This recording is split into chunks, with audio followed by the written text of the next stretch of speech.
اے ابو ذر، میرے آقا نے فرمایا، سرور کونین صلی اللہ تعالی علیہ وسلم نے، میرے حضور نے فرمایا، اے ابو ذر، اے ابو ذر،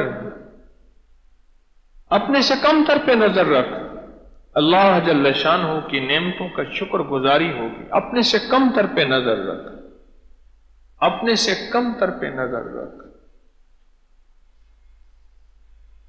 جو مجھ سے کم تر ہیں، جن کے پاس کچھ نہیں، مال دولت چیزیں کچھ نہیں، ان پہ نظر رکھ، اپنے سے کم تر پہ نظر رکھ۔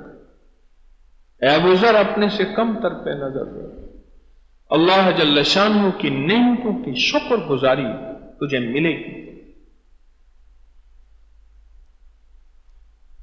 یقین جاری ہے، میرے پاس بے شمار لوگوں نے مجھے بتایا، کہنے لگے جب ہم نے یہ فارمولہ آزمایا کہ اپنے سے کم تر پہ نظر رکھ، اس دن سے ہماری زندگی میں سکھ اور سکون اور چین آ گیا اور راحت آ گئی ہماری زندگی میں۔ اس دن سے جب سے ہم نے فیصلہ کیا کہ اپنے سے کم تر پہ نظر رکھنی، ہم تو فیصلہ کریں کہ آج کا دن میرا شکر گزاری کا جو ہے، اللہم لک الحمد ولک الشکر، اللہ تیرا شکر ہے، اللہ تیرا احسان ہے۔